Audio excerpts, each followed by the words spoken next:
and welcome to this edition of Bayou Time. I'm your host, Keith Whiteside, licensed clinical social worker with Terrebonne Home Care. Very glad you are joining us, and I am very glad to be joining you here. We are always glad to get updates from people who are out and about, and I mean literally out and about on the streets, keeping us safe.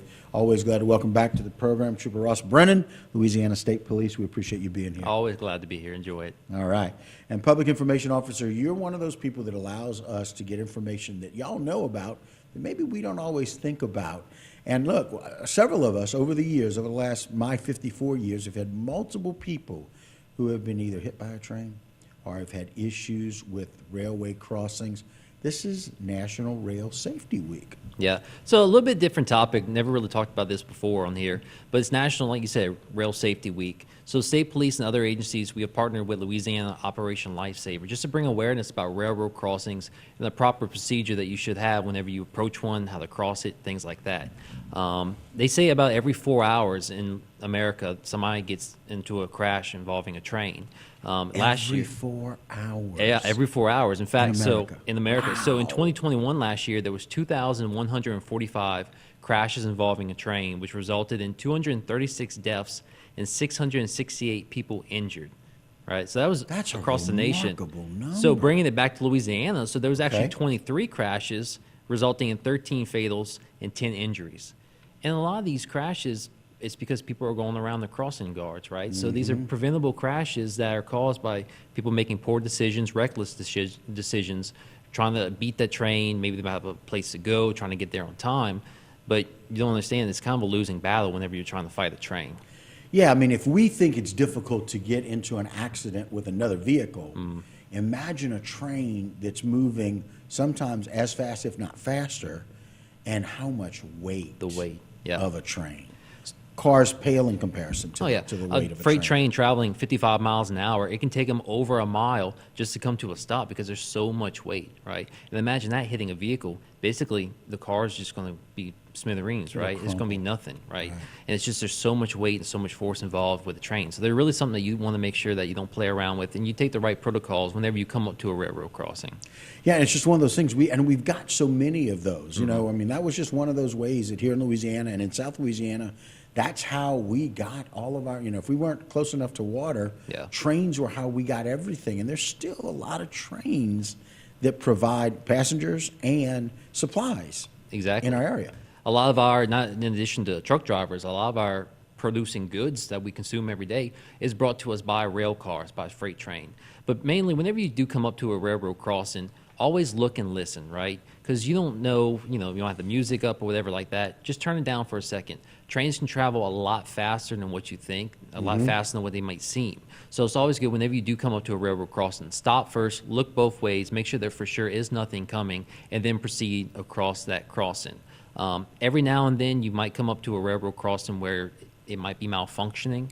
Again, in that situation, look both ways before just assuming that does not work. If you do believe it's not working, there should be a 1-800 number that you can call that's posted nearby the railroad crossing, or call 911 or your local law enforcement to let them know. That way we can get in touch with that railroad company and they can hopefully fix it. Another thing, too, is that, of course, never drive around the lowered gates. First off, it's illegal. It's highly illegal. Right. But it's also dangerous. So those few seconds that you may be saving in your trip, it pales in comparison to what could happen by you going around it, right?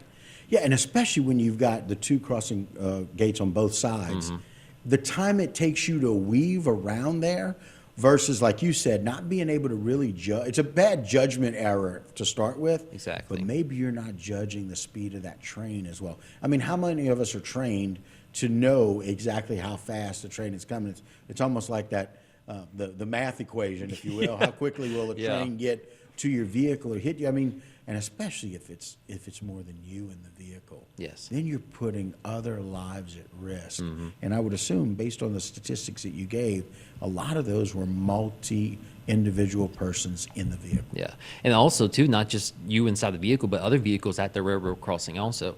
So if you do find a situation where you might be trying to cross a railroad tracks and your vehicle does stall, or you have maybe you're towing a trailer, gets stuck on the railroad tracks, first thing you should do is get out that vehicle, right? Because you don't know if there is a train coming. Some trains, they're not on a set schedule, they're kind of random, so you don't know if one is coming down the track. So if you do have to evacuate that vehicle, get out quickly, but go in the direction that the train is coming from. Because if you go in the direction that the train is going, like, basically if you go downriver in a sense from where the train's coming, the vehicle can, if it gets struck, it can fly, debris can hit you, things like that. So you kind of want to go upstream, right? You want to go against the direction that train is coming to get to a safe area. And again, if you do get stuck on the railroad tracks, please call 911. That way we get the information out quickly.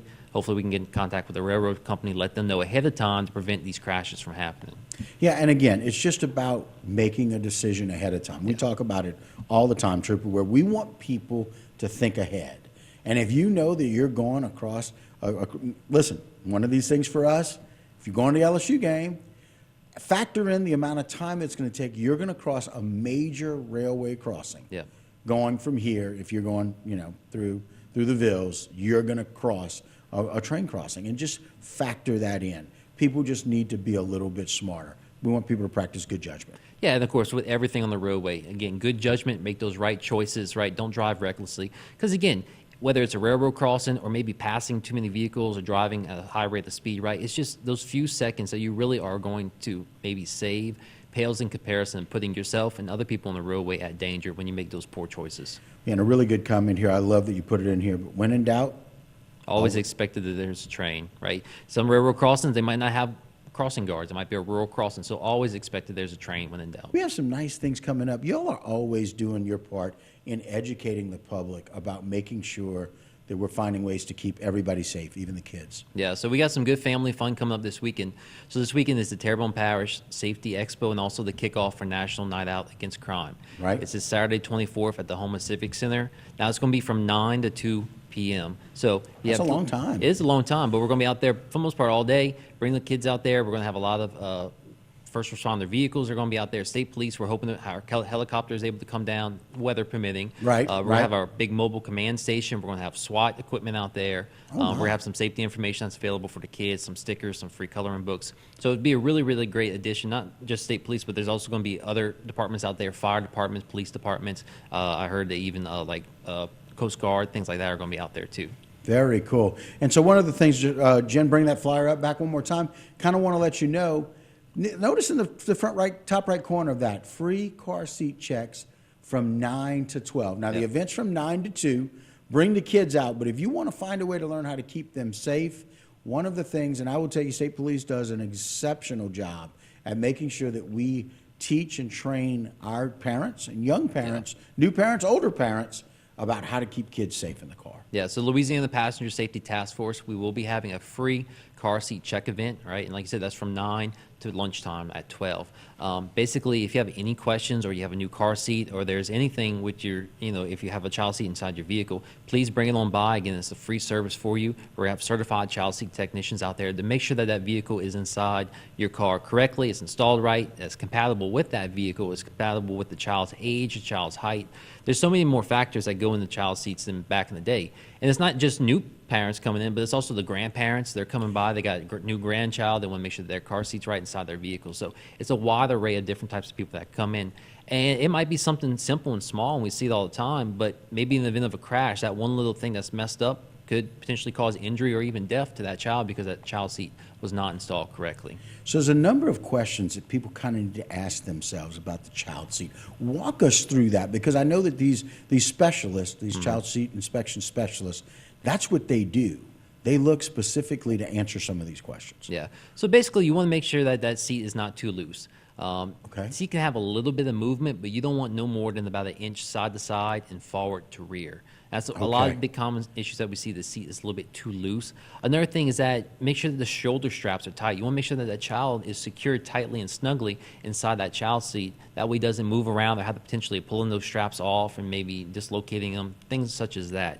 Another thing too is you want to make sure that that seat is properly attached to that vehicle. Some vehicles, they have maybe anchor points. Some people like to use the lower anchors. People like to use seat belts. Some of these newer seats actually have little clips that basically fixed in position and just lock into the seat.